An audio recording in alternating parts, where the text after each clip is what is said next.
So I was a top tier athlete in high school. I was that guy to wake up at 5, 6 a.m. to go to LA Fitness and train before school, and after school, sneak into the gym and play basketball until they had to threaten to call the police to kick me out. I thought I was going to the NBA. That was the only goal that I had set. Basketball was all I knew, because when you're growing up in a place like Rexdale, there's not much to look forward to. But I remember about Rexdale, mean streets, don't back down, don't ever give in. I remember getting beat up by the older guys for no apparent reason, and they would say, this is just to make you tougher. All of my teachers from high school, all of my friends from high school, all of my family from high school that was supporting me here, it's like they looked at me as that golden child. You were gonna really succeed. You're the one. Mm-hmm. You're the one, and now I felt like a disappointment. There's not really any unicorns from our culture in Canada, and that really hit me. It really hit me. This is bigger than myself. This is bigger than the company. This is for a whole other generation of young Black entrepreneurs that we need to do this for. Tefari Bailey, how you doing, man? Feeling fantastic. Any better, I'd be you. That's incredible. You know, it was so critical for me to have you be the first guest of the UnLinear podcast, because the whole goal of the podcast is to show people that your starting point doesn't dictate your end point, that there's all these interesting transitions that lead you to where you're finally going to be. And one of the first things that jumps out at me is you were a top level high school basketball player. Do you feel like any of that has informed your work as a CEO? And before doing that, please, let's take a moment to first tell the people who you are, what you represent today, and then take them on a journey of what you used to represent and how you got to this point. Definitely. Thank you so much for the introduction, Trivelle. So for those of you that don't know me, my name is Tefari Bailey, CEO and founder of Hutsy Financial. In a nutshell, we've built out a financial institution for marginalized communities, low-income Canadians, and new immigrants to Canada by providing products and services around them that add value, such as the first debit card in Canadian history that builds credit with every purchase that you make, early access to payroll so individuals never have to use a payday loan again, as 45% of the nation lives paycheck to paycheck. Most of those individuals happen to look like us, as well as no-fee banking solutions, whereas traditionally with financial institutions, you pay a monthly fee for your bank account, and if you don't maintain a certain balance, there's a fee, whereas Hutsy, it's no-fee banking. So in terms of being an athlete back in the day, yeah, so I was a top-tier athlete in high school. I was that guy to wake up at 5, 6 a.m. to go to LA Fitness and train before school, shower up, get to school, play basketball in the morning. At lunchtime, eat lunch really quickly, go back onto the courts, and after school, sneak into the gym and play basketball until they had to threaten to call the police to kick me out. But that was good stuff, because I would bring my team with me. I would say the first year I went to Louise Arbor Secondary School, which was in Brampton, grade 10. We weren't a very good basketball team. We weren't a very good basketball team because we didn't have the time to really build that team chemistry over the summertime. My grade 11 year, there was a lockout. So I don't know if you remember that lockout year where teachers went on strike. In high schools, right? Yes. Yes, I do. And there was no sports. So grade 11 was kind of locked off. But I managed to play basketball for another school, Woodbridge College, even though I didn't quote unquote go there. The coach said, you know what, you're such a great athlete. We're going to make this happen. And believe it or not, I never got caught. Do you worry about the team having to forfeit wins the more you have to tell that story? Regardless if they do or not, that's behind us now. So we're going to go back. So you said obviously you started out in the West End. Is that Rexdale? Yes, that's Rexdale. So my mom used to have a salon Yes. out in Rexdale. So I went to Elmley Public School. Wow. Is when I was first going to school. And I remember that's like close to Woodbine Mall, right? So Yes. then I'm aging myself, but I'm at Woodbine Mall before the clear Asian influx. So when it was really a decrepit mall, they used to have the mural that the kids had painted. Yep. Tell me what you remember about Rexdale when you were 5, 6, 7 growing up. What I remember about Rexdale, mean streets, don't back down, don't ever give in. That's the way that we were raised. That's the way that we lived. It was the ghetto, the trenches. I remember walking to school, walking back from school, getting beat up by the older guys for no apparent reason. And they would say, this is just to make you tougher for when you were an adult. And then they would give you money to go and buy a patty and things of that nature after. I've seen a lot of things that I shouldn't have seen, but things that I don't regret seeing because that made me see, okay, this is the path that these individuals are living. This is what I don't want to do in life. Do you know what I mean there? Of course, yeah. I understand that. So when you are going through this period of time, do you have any siblings? Yeah, so I have one sister on my side, and when I say my side, I mean my mom's side, and on my dad's side, I have a younger sister and 2 older brothers. And I forgot to mention that the sister on my mother's side is a younger sister. Okay. So in total, 2 older brothers, 2 younger sisters. I'm the middle child. And when you're growing up, are your parents still together or they're separated? They were separated, but I spent a lot of time with my father as well. What would you say is the most important lesson your father taught you? The most important lesson that my father has taught me is that you always belong. Don't let anybody tell you that you don't belong. And always work hard. Don't back down and don't give in. And those are in line with the lessons that I've learned in Rexdale as well. Did you feel like you belonged when you were growing up in Rexdale? I did, but I didn't. And the reason why I didn't feel that I belonged is I've seen older individuals, the man-them as they call them, quote unquote. I've seen the life that they're living, and I did not feel that that was the life for me. So growing up, a lot of my friends would smoke. They would be involved in gang-related activities, drugs, and things of that nature. But I never did any of that. Basketball always kept me away from that. So I did feel like I belonged, but I didn't feel like I belonged in that aspect. I always knew there was more to life. So when did you know, because obviously you spend the time, obviously in a totally different way. I spent time playing high school football. I loved high school football, still love high school football. Yeah. It is the ultimate place to learn politics. You got your quarterback who's like this California politician. Yeah. You got your running back who, because he has to know his linemen, your running back is a very charismatic guy because usually your linemen are these big farm boys, high school age, probably insecure, mildly overweight as they say. And he's making them feel a part of it and feel tribe. He's close with the quarterback. He's close with the wide receivers. The wide receivers are your basketball players. Staying in shape in the offseason. Corners, same thing. So it's just this melting pot of people all over the place. But I say that story to say that for a long period of time, football was my escapism. Yes. There is my world, there's my schooling, but I come to play football. I'm a football player and I'm imagining and dreaming and that is at the time where my dreaming happened. Did you always know you were going to be an entrepreneur, or was there ever a time when your dreaming was exclusively saved for the basketball court? I never thought I would be an entrepreneur. I thought I was going to the NBA. That was the only goal that I had set. Basketball was all I knew, because when you're growing up in a place like Rexdale, there's not much to look forward to.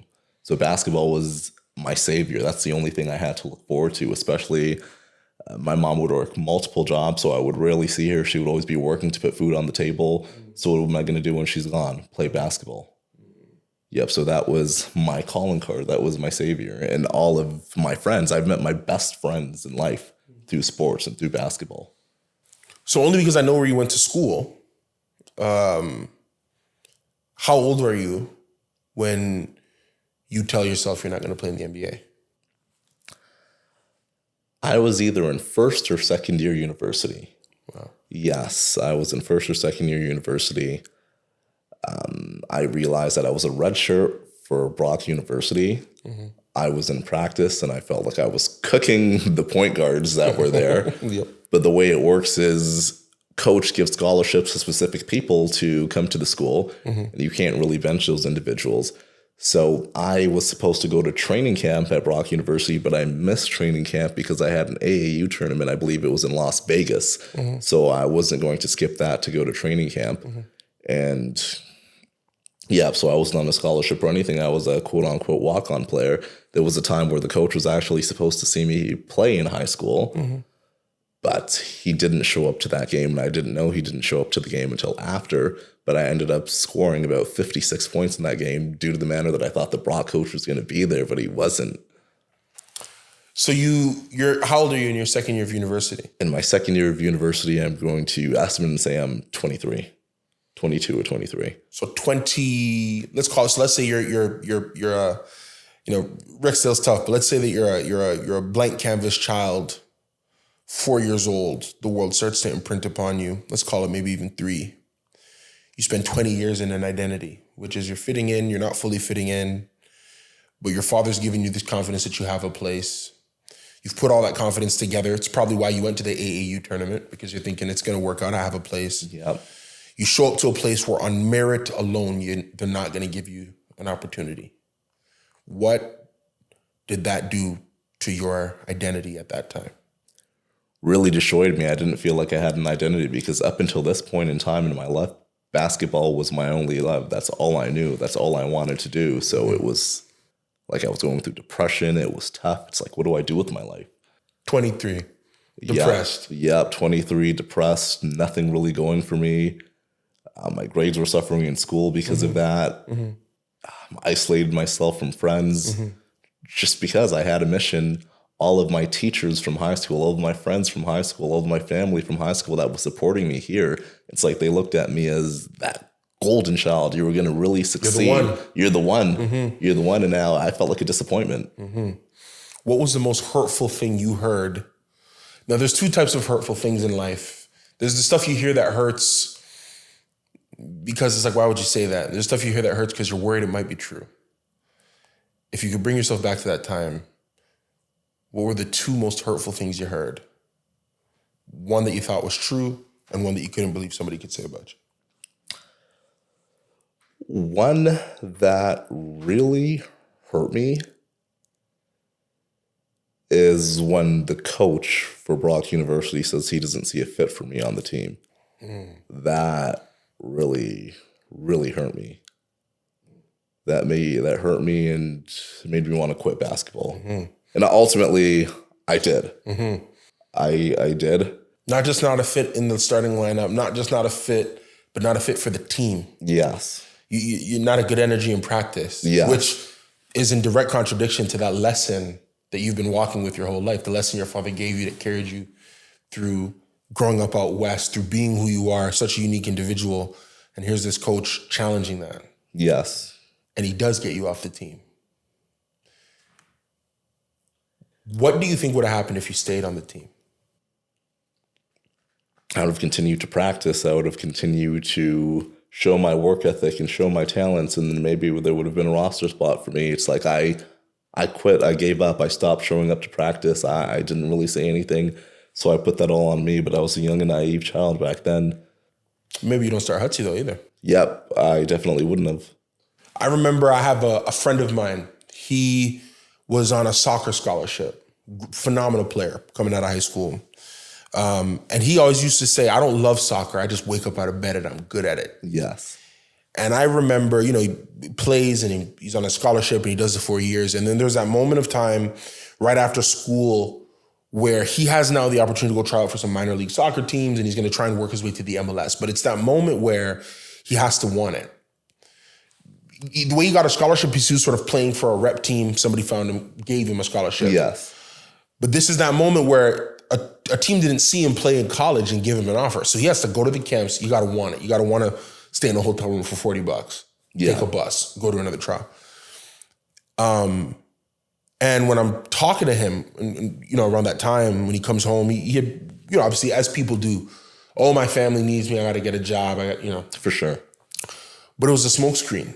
The truth was that the process had broken his will. It broke his will to try. I hear that in what you're saying about the team, that they broke your will. But I also know that the seeds of Hutsy Financial start while you're at school. Yes, that is absolutely true. So you go at this point, will, identity, perspective,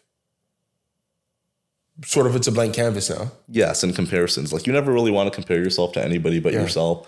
But people that were my backups in AU, that were my backups in high school, playing in college and university, seeing them succeed, and then you're here and it's like you were the man in high school. You were the man in AU. Yes, so the comparisons and things of that nature.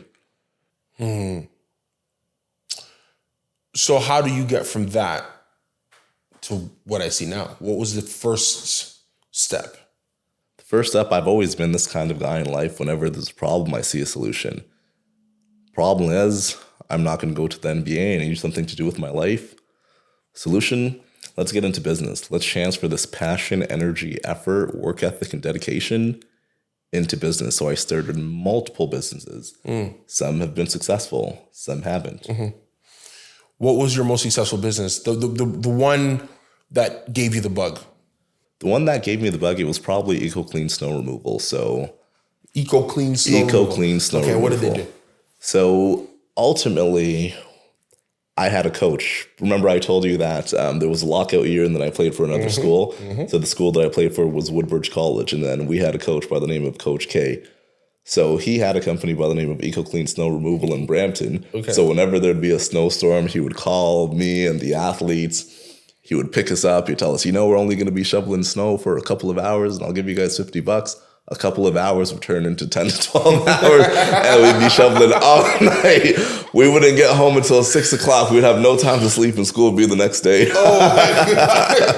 Yeah. Oh man, he'd call us. All we'd get was a little Tim Hortons. But would he at least pay the $50? Yeah. Okay, yeah. okay.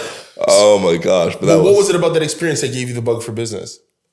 just that your potential is unlimited. It's unlimited, and it was cash. It was cash at the end of the day. I'm thinking, okay, if this is what we're making, what is Coach K making? So when I was in St. Catharines and it was wintertime, I'm like, you know what? I asked for his permission. I'm like, let me bring EcoClean snow removal to Niagara. Wow. So then me and my roommates, we got together. I emailed a bunch of people, and then I had booked a meeting with the largest property rental company in Niagara. Wow. At the time, it was Brockview Property Rentals. So I go and I took my roommate. Sorry, how old are you when you take this meeting? I want to say between 20 and 21.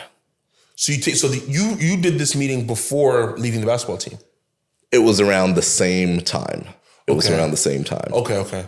Because basketball is obviously a winter sport. Yeah. If they don't see you on the team, you're probably missing the beginning of the season. Exactly. You spend obviously this time, the grades are suffering, you're in a rough place, but then almost very quickly you make this transition to looking at business. Apologies. So when you finish high school, you're about 18. Mm-hmm. First year, you're about 19, 20. So, okay, when I told the original story, I was even younger than that. I wasn't 22, 23. I was probably 19, 20. You're 19, 20. Your whole identity is being reshaped. Now you're 2021 doing eco snow removal. EcoClean snow removal. So that was, I'm 2021 doing that. We have the meeting with Brockview Property Rentals. And then that's when I realized I could talk to anybody. So I sold him a big game, told him that we had a large team. He loved us at the end of it. He's like, you guys are hired. We have over 100 units, and it was a 6-figure contract. Yeah, it was a... You sell them on a 100-person team, or hundreds of people. How many people are on the team the day you close the meeting? The day we closed the meeting, it was me and my three roommates. It was me and my 3 roommates. So were they at the meeting? No, it was me and my roommate, Ryan. Because Ryan was the only one that had a car, so Ryan had to drive me there. So Ryan drives. Does Ryan have a good poker face when he sees you selling the bill of goods at the pitch? Ryan was sweating buckets. He was sweating buckets, I'm not going to lie. All right, so you create a situation similar to an athlete. You put yourself in harm's way, which athletes love to do. I love athlete entrepreneurs because they assess risk, but they do so violently. Yes. So in your mind, I know what happens. You think it's better to close it than not. Yes. Right? Close him the knot, then tell him no. It's better to close it than not and then scale it back. Hey, Yes. man, I know it took on this much. I got to do this. I got to do this. Because he signed you. So Yes. now you're in control. Yes. So continue now. So you close this 6-figure contract, team of 100. You got 4 guys. What's your next move? It was a verbal commitment. So he was going to send the contract over. So he gave us the paperwork on the spot. So I took this back home to my roommates. I put the agreement on the table. We all sat back and laughed because there was no way we were going to be able to do that. It was just 4 of us with 1 shovel in 1 car with over 100 units that we had to do. So I had to call him the next day. Bob, you know what? We don't have the human capital to take on this demand, but we could chat about this next year. Yeah. Wow. So then we knew we had something there. We had something there. In business, like, you have unlimited potential with what you want to do. So that was a light bulb moment. The thing that gets you, I love this story, and I deconstruct these things sometimes, not even for myself, but for the audience listening. The thing that gets you hooked on business, you made no money from. Yes. It was just the thrill of the win. Yes. Wow. It was just the thrill of the win. Do you still find it that way now? Like, obviously there are things that happen with Hutsy Financial that are of a monetary gain. And then there's the little wins that you win every day.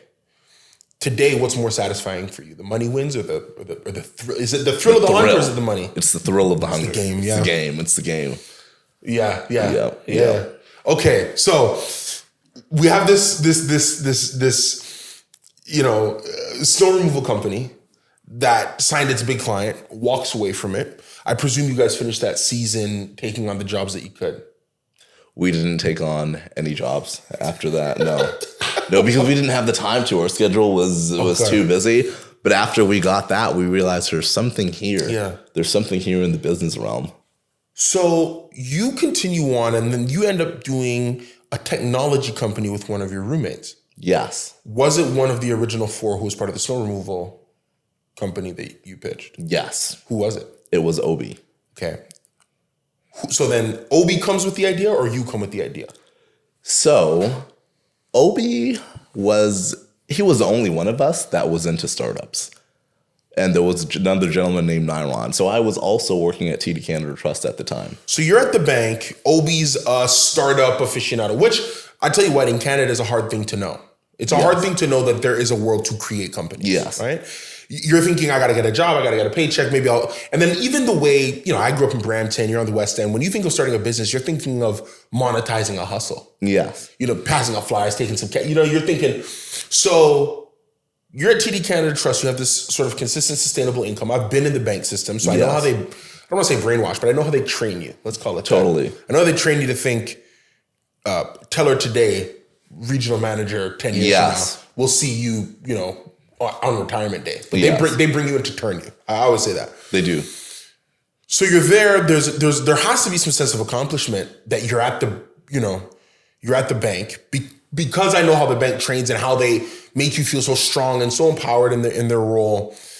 You've tried, you've done these moments with these friends. You have these roommates. When Obi comes to you talking about startups, do you listen at first or did you push him away at first? Pushed him away at first. And then Nyron, my other roommate, he would always say, you're much bigger than the bank. So let me sum it up for you. My first 4 quarters at the bank, first quarter was a training quarter, so I don't really count that. But second quarter, I was number 1 in my branch in sales revenue. Mm-hmm. Third quarter, I was number 1 in my district in sales revenue. Mm-hmm. Fourth quarter, I was number 1 in the region in terms of sales revenue. And bear in mind, I wasn't full-time. I was still in school full-time. You know what I mean? At one point, I was a casual employee. Wow. And then I'll even show you some photos after so you could put on the screen while you're doing this podcast. But we had this thing called units per day. Yep. So there was some weeks where I would win 4 weeks in a row where I had the most units. I was averaging about 16, 17 units per day, and financial advisors and financial services representatives would average lower units than me. Jeez. Yeah, there was, when I was working at a branch in Welland, I won't mention the name, but one of the financial services representatives was beefing me indirectly because the branch manager would get on them and say, Tefari is a teller and he's doing better numbers than you. Jeez. And she was a full-time financial services representative.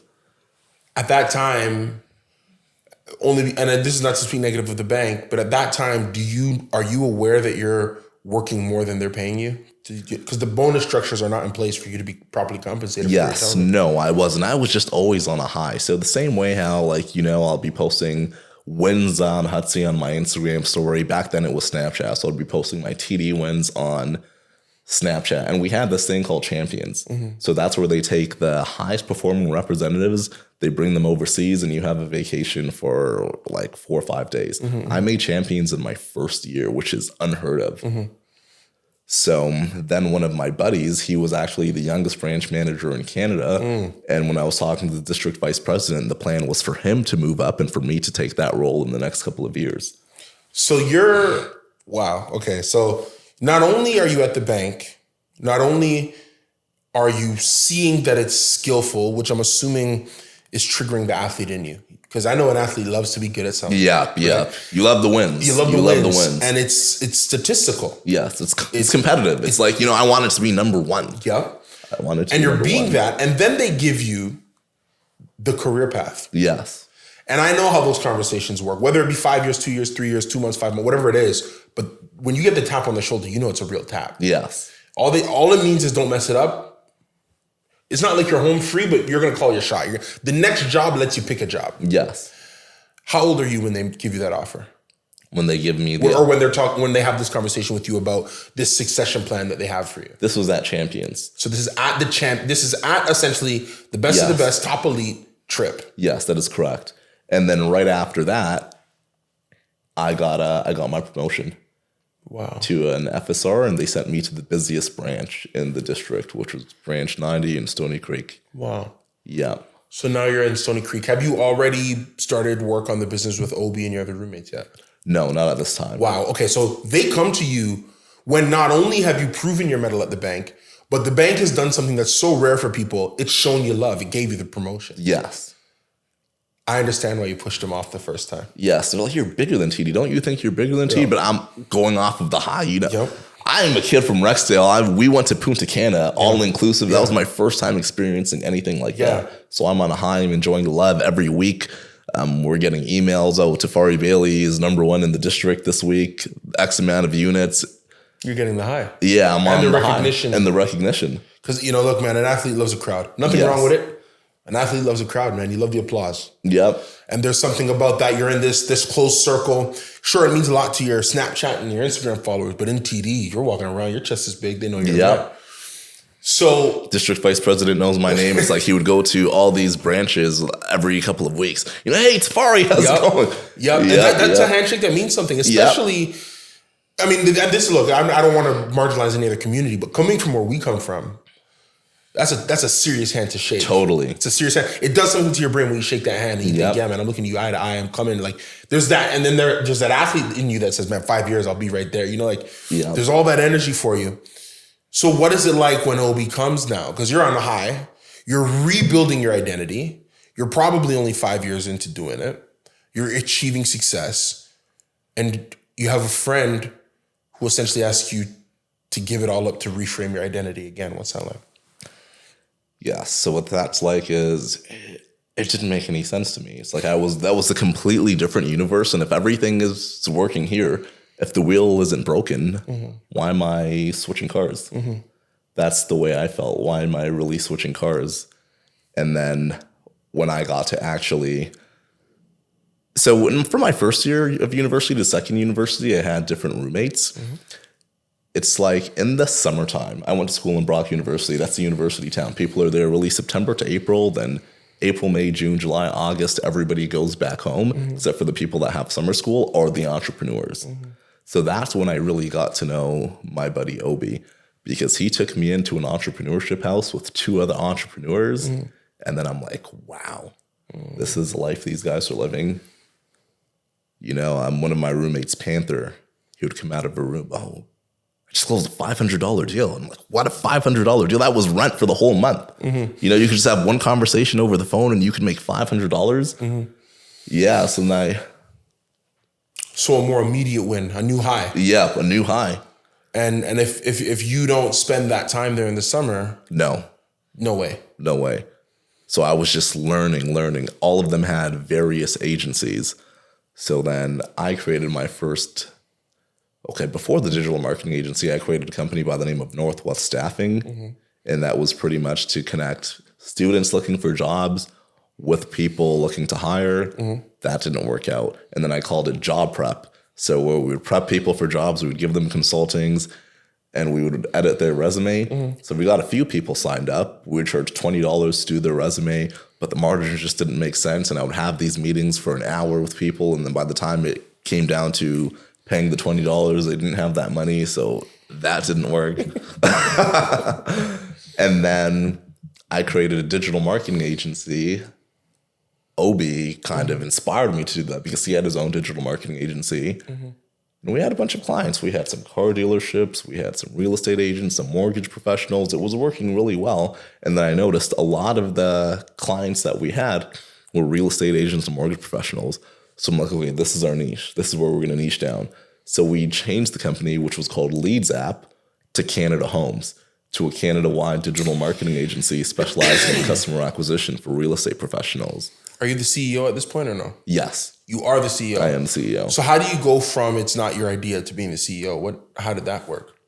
The marketing agency was my idea. So the marketing agency is your idea. When you started the marketing agency, it's essentially the same characters as before, though, right? It's the same group of guys that you've been working with the entire time. Yes. But it was just known that because this is your idea, that's your football. Exactly. And there was no hesitation on you to take that leadership role, that initial step. No, not at all, because they were mentoring me, providing me with advice and things of that nature at the time. So it's like Obi did a lot of the marketing, and then he had his own separate team with a couple of other guys as well. So I would just really learn from them. Okay. So you amalgamated into Canada Homes. You essentially figure out what the niche is. Yes. Is this the one that you exit before going to Hutsy? Yes. Okay. So we scaled that up to the point where we had about 40 to 50 real estate agents / mortgage brokers under retainer. So we had anywhere from a bronze package where they would pay $500 a month, mid-tier $1,000 a month, premium $1,500 a month. And pretty much what we would do if you were on the $1,000 or $1,500 a month package, we'd run ads on Google, we'd run ads on Facebook, we'd get people interested, name, email, phone number, and wanting to purchase or sell their home. We'd have a call center in the Philippines that would call those individuals to pre-qualify them beforehand. And if they were interested, we'd book them an appointment with the real estate agent. Wow. And it's like for real estate agents, I want to say they make about 2.5% on the sale of a house. So on a $500,000 house or $800,000 house, correct me if I'm wrong on the math, but that should be about $15,000, give or take. So for them to be spending $1,000 a month, which is $12,000 throughout the course of the year, even if they get one deal, it pays for itself. Right. Because you're essentially just high-skilled lead gen. Yes. So then what do you do with that company once you, obviously, when you get it to its growth, what do you do with it? So one guy continued to call my phone down because we were stealing his customers. He continued to say that we were stealing his customers. We didn't care. We hung up. And then eventually he called and said, let's work together. Hung up. And then he called again. I'll buy your book of business. So he's going to buy the company. Wow. Yep. And it made sense because it was closer towards April. This was I believe our 4th year of university when we were all about to graduate. I'm going back to Toronto. Obi's in Niagara, one guy going to Ottawa, one guy London. So it only made sense to exit out at that point in time. If you're not in your 4th year, do you guys, let's say you're like a career Niagara guy, school's not a factor. Do you think you're still doing that business today? Possibly. Wow. Possibly. I don't think I would be in Toronto. I think I would have stayed in Niagara. Wow. We would have operated everything there. Is there, okay, so you had 40 agents. Yes. If you had 400, do you think you would have sold it? I don't know because I didn't know that you could sell companies and build companies because I was a baby. I was a baby, and I would say that was my first or my second real, light bulb moment that you could make money in the space. And I would say the first real moment was, as I mentioned, St. Catharines is a university town. So people are only there September to April. But we're signing 12-month leases. So what happens April, May, June, July, August? Rent is $600 a month. We would live in a place by the name of the Lofts where there's 4 roommates each. So what I would do is I would say, book a meeting with their whole house. Hey, Trivelle and roommates, you guys are paying $600 a month, but you guys are going back home to Toronto for 4 months. I'll give you each $200 a month for your room, so $800 total. When you're a broke college student, that makes a lot of sense. So we would get them, and then I would release these out. Say, hey, Ryan, this usually goes for $600 a month. I'm going to give it to you for $400 a month. Wow, I'm saving $200 at the Lofts? Of course, why not? And then I would do that to 3 other people. So then I would be making $800 per unit and continue to scale that and do that. So by the time September comes around, my tuition is paid and my rent is paid for the most part. Because you're doing meetings with more than just your house. You end up doing it with 1 house, 2nd house, 3 houses, 4 houses. Yep. And it's just a whole sublet play. Because we just get the properties and it sells itself. We list them on Kijiji and Craigslist, and then people are calling me to look at the houses. And I'm essentially a real estate agent without a real estate license. So you're making money on that rental play, and this is obviously before you get to your final year. Yes. And before you do. This is before Canada Homes, correct. Wow. Yeah. So that was your first moment of seeing that there could be money made, but obviously that's a regional business. So when everybody comes back, Obi who's in Niagara, your partner from London, you're back, well, you're staying out there. Obviously, you're not going back to Toronto. Yes. So you have this long birth of time of just being a Niagara guy. Totally. Okay. When you come back to Toronto, how much of a shell shock is it for you? I've never really been to Toronto before. Okay. Like, I've never been to the downtown core, et cetera. So this was like, wow, from Little Niagara to this. Yeah. Yeah. Because your upbringing is West End. West End, Rexdale. You spend a bit of time in Brampton. Yep. You're going out to Niagara. Yep. You spend your 4 years there. Yep. Or your time there. When you come back, do you go to Toronto or do you go back to the West End? Where is it that you come back to when you finish school? So I spent some time in Brampton. And then I went straight to the big city. I said, okay, if I'm living here, Toronto's the 4th largest city in North America. Let's do it big. And the reason I decided to pick Toronto, because I needed a way to make money. And I thought about, what was I doing in university to make money? Doing the sublets. So why not do this on a bigger scale in Toronto? So we partnered up with a ton of landlords. Airbnb was booming at the time. This was, I want to say, 2018, 2019, when the Raptors won the NBA championship. So back then, a 2-bedroom unit in Toronto was about $2,700. So we would partner up with the landlords, we'd rent them out, we'd fully furnish them and everything. And then we created a software, partner up with a software as well, where we would be able to list these properties on about 60 different platforms worldwide. Airbnb, Booking.com, Expedia, TripAdvisor, VRBO, HomeAway, and so many others. And we're listing these properties for an average $300 to $400 a night. On days like Carabana, $1,500 a night for the weekend. On New Year's, $1,500, etc. So we would be paying about $2,700 a month for rent with utilities and everything. Let's call it $3,000, but we'd be grossing about $7,000 a month. Jesus. You're doing this with a team of what size? With a team of 2. So it was myself. It was myself at first. And then I realized, okay, capital is scarce. You only have X amount of dollars. I want to scale this. Let me bring on a partner. So I called one of my childhood buddies from Rexdale, because I know he had a trucking business at the time, and I know he understands business, finance, money. And I said, brother, this is what I'm working on. I'm running it up. Let's do this together. Yeah. And he was the operations guy, and I was like the external guy. So then we did it for a while. We had about 3 or 4 properties together. And then we realized at a certain point, it's like me and you will only be able to do X amount together. But if we wanted to really scale this, let's get outside investors in. And we would just manage the property and charge 20% because we know we're making a profit here. So at one point in time, we had about 20 units across the downtown Toronto core, mostly in the ICE condos, if you're familiar with there. ICE, yeah. That's Airbnb Central. Yeah, Slackness Central, they used to call it. People go down to the club, they go to the ICE condos. Right, that's it. Slackness. Trust me. So you had 20 condos across the downtown core, focus on the ICE. You're essentially running outside investors, you're just managing this 20% fee. So the concept is they're putting up a lot of the capital and you're just dripping the fee on the end. And that's because, the margins have enough for you to eat off that. Exactly. We pay them out every month as well. So it's like these investors would be getting paid out their returns every single month. We had a platform CRM that we were managing.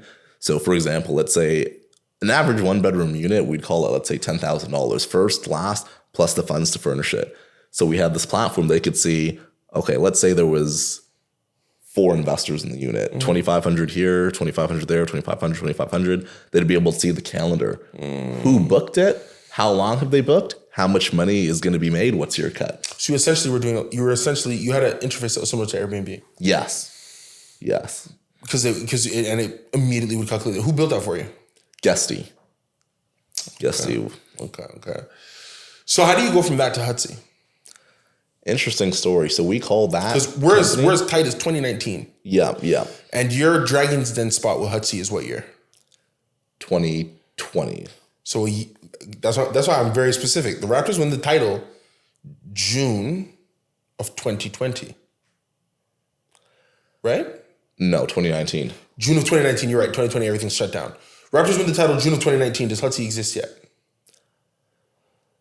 Yes, but the Hutsy that didn't exist. So what did exist? And when did that start? After we started doing this, we said, okay, we should make this into a company. So we called it Space Hosts because it was a space and we'd host it. Yep, and then we were getting individuals to invest. So then we changed the name from Space Host to Hutsy Stays. Hutsy is like a hut. So originally, We wanted to be a real estate platform, a global real estate platform where individuals could invest in real estate with as little as $100, and we would do rental arbitrage. I got it. Okay, so you were doing, it's almost like a REIT. Yes. Gotcha. Correct. So we were doing that, and then the COVID-19 pandemic hit. COVID-19 forces you to pivot? It forced us to pivot because travel stopped. Travel stopped. The city placed some new rules on Airbnb. I don't know if you heard, but where you have to pay a $5,000 licensing fee and pay X amount to the city. So we had this book of business and we would have been screwed. We would have went bankrupt. So luckily, there was a gentleman, shout out Peter if you're watching this podcast, but he had a way bigger portfolio than us. He had maybe 100 units. Toronto, Niagara, Hamilton, everywhere. And he thought this COVID thing was a joke. It would only last 2 to 4 months. Oh my God. So we were able to sell him the entire portfolio. You're serious? Yeah, the entire portfolio to pay out investors. So all the investors were happy and they were mad at the same time. They were mad because their income stream was going away because we were paying them out every month. Because you made them whole. Yeah. And then you essentially walk. Exactly. To go do something else. Yeah. Did you know how serious COVID was? No, none of us really knew what it was. When you're selling it, though, how do you know? Are you selling it because you can kind of see around the corner, good to cut this dog now? Or you're selling it because you're worried about servicing your investors? I'm selling it because I'm worried about servicing my investors because we had people booking up to 6 months in advance. Jeez. And cancel, and the new Airbnb law. So we had to exit. What is that like? Because everything you're describing now is everything's coming up Dixie. Yes. Sounds like you're a pretty solid entrepreneur. And you hit a wall. We hit a wall. And what I said earlier in the podcast, I've always been the kind of guy, when I see a problem, I look at the solution. The problem is travel stopped, Airbnb laws, everybody's canceling. The solution is jump out the window and sell this portfolio to somebody else. And that's exactly what we did. So you off the portfolio, but now you have essentially a name and no business underneath it. Yes, we have a name and no business, and we have this leftover capital. We have this leftover capital from the money that we've made from managing, as well as, the money that we've made from the So you have the money that you sold plus the money that you'd been saved. For the audience, just out of curiosity, are you able to say how much that amount was? That was over 6 figures, definitely. Okay. Definitely over 6 figures. And then we're like, okay, COVID-19, so many people are losing jobs. What are the next steps? Why don't we just give out loans? We have all this extra capital. But it wouldn't make sense to call the company Hutsy Stays, so why don't we call it Hutsy Financial? Wow. And that's how Hutsy Financial came to life. Hutsy Financial is born out of the pandemic. So March 2020, everything starts to get locked down? Yes. When do you exit Hutsy Stays? We exit Hutsy Stays so before May. So April or May. April or May. Yeah, give or take. When do you go on Dragon's Den? When do we go on Dragon's Den? I want to say we went on Dragon's Den. It was definitely during the pandemic because I couldn't shake their hands after and we were wearing masks. So I'm trying to think of the day. When do we go on Dragon's Den? Is it 2020? It's got to be 2020. Got to be 2020 or 2021. Is it 2021 or 20? I want to say, because we're 2023 right now. Yeah. So it was 2020 because they aired the video in December. And we were so we shot it in June. I just want to make sure we say this. You got your Dragon's Den pitch a month after essentially starting the business. Yes. Yes. What are we talking about? What are we talking about? Right. You got okay. Hutsy Stays. Hutsy Stays is a company. You have you've been making income. You offload the book of business. Obviously, you're able to settle out your investors and maintain an amount that is still above 6 figures during COVID. You pivot the business to Hutsy Financial because you want to be in a position to give out loans. And 30 days later, now I've done the Dragon's Den process, but I did it pre-COVID. So I know there's that initial one where you go sit with you go to like a school or whatever, and you sit with like the initial producers. Then you get round 2, and then round 3's TV. Yes. When you sell Hutsy Stays, there's no way you already did round 1. It's impossible. No, yeah. And I'm assuming that because of COVID, it was virtual. Yes, everything was virtual. 30 days after Hutsy Stays, you're doing the virtual Dragon's Den pitch? Yes. And the reason why we had the idea to do the Dragon's Den pitch and to pivot into banking because we were giving out these loans. So we were giving out on average $500 loans. They would make 6 biweekly payments for about $125.11. So after 6 weeks, we would have gotten about $750 and some change. Better than payday lending, by the way. Yeah. So we'd make about $250 in profit. But then after a while, we realized, yeah, this is good money, but this isn't really ethical. How are we better than the payday lenders if we do this? Jesus. So how could we do the same thing and lend money to these same kind of people, but for little cost or no cost? Then we figured, why not open a bank?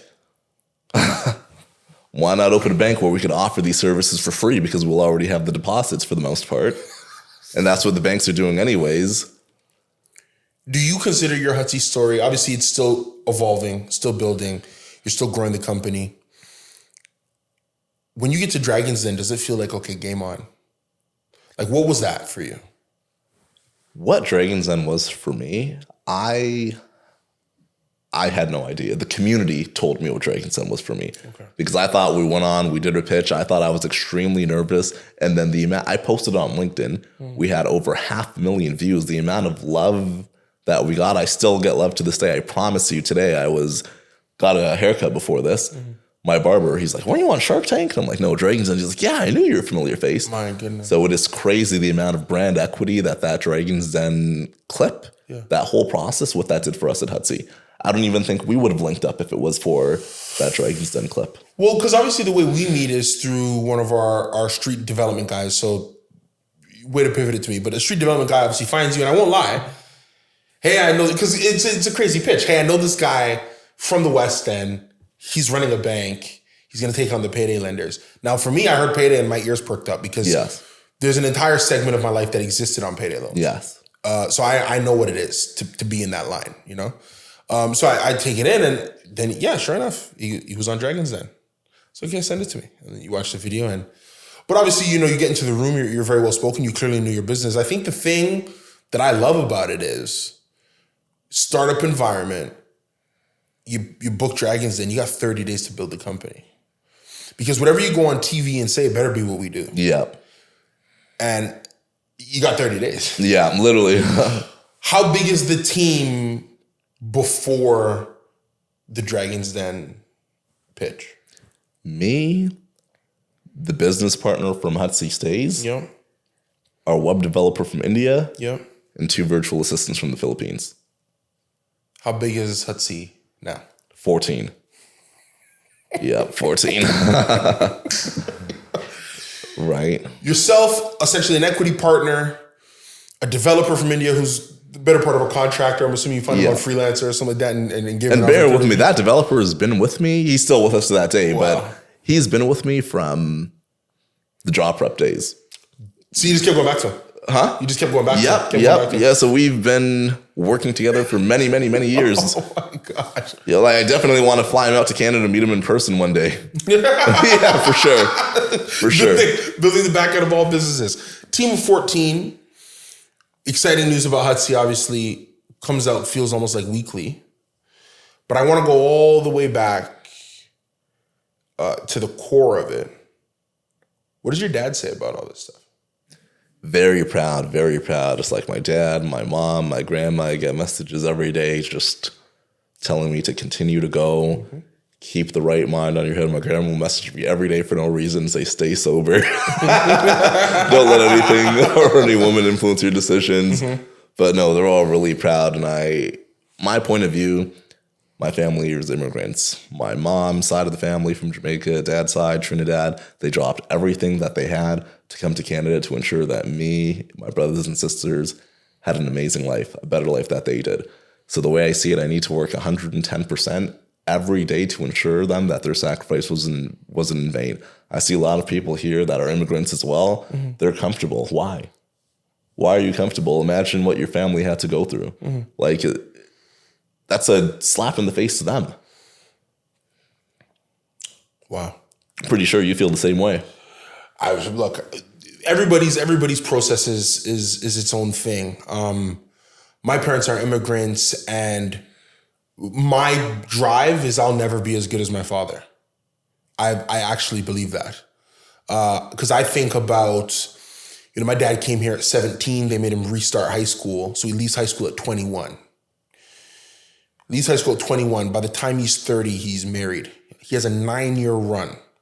In that 9 years, he's the North American champion in judo. Wow. He served 6 years in Canadian Armed Forces. He meets my mom, he marries her, puts her in a house after leaving high school at 21. Wow.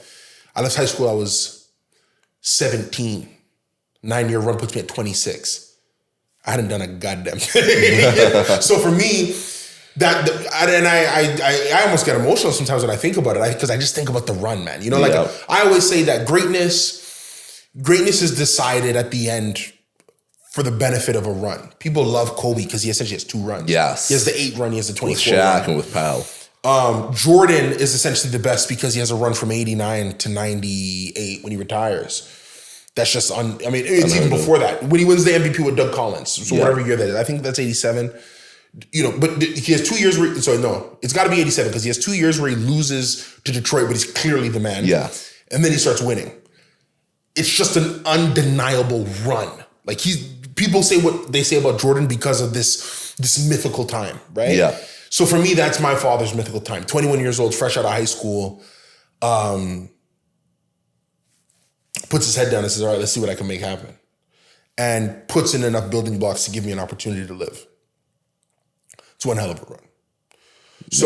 Amazing. That's my biggest driving force when I look at it from business. But I think the thing I love about your story is the consistency is you're a competitor. You like to fight, and you've never been scared to dump it, to move to the next thing. Yeah. That was the hardest thing for me. When I was a football player, when I was a musician, when I was a filmmaker, on the outside, it looked like I made those decisions easy. I bawled my eyes out every night when I knew it was the last day. Yeah. Because it's hard. Because I'm addicted to it. So I loved it when I did it.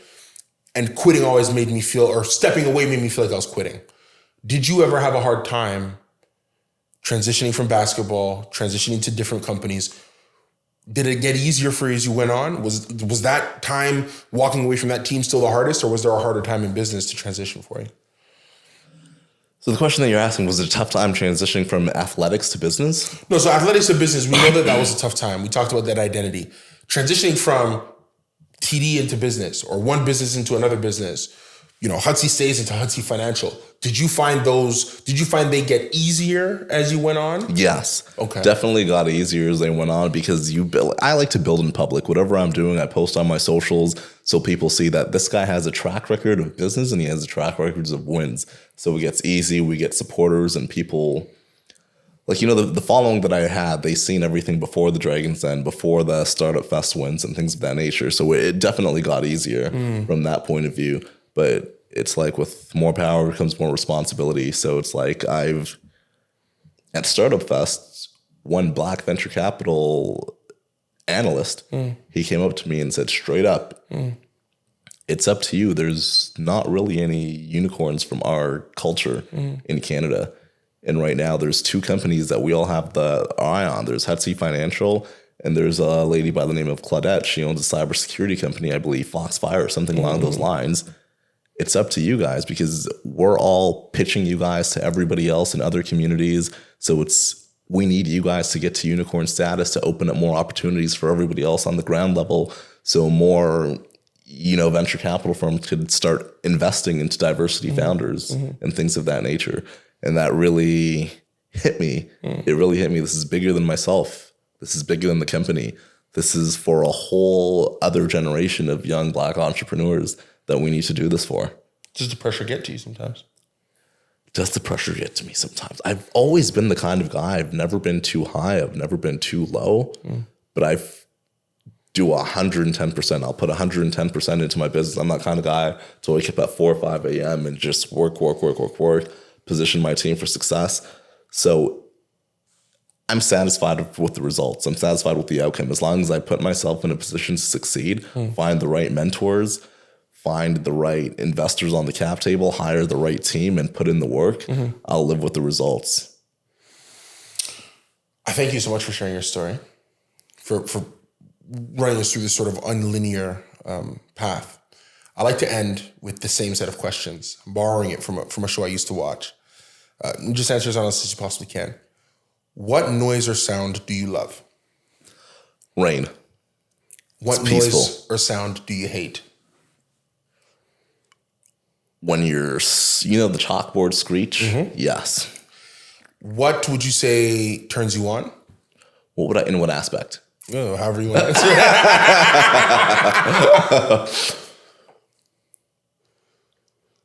it. What turns you on? Wins, closing deals. Okay. Other than beautiful women, wins and closing deals. What turns you off? Cigarettes. What's your favorite curse word? Pum pum. You asked me to answer honestly. And of course, if heaven exists, what would you want God to say to you when you pass through the pearly gates? Thank you for doing what you did for your community. And with that, Tefari Bailey, thank you so much. Trivelle, thank you so much. Always a pleasure. Always an honor. Thank you. Yes, sir.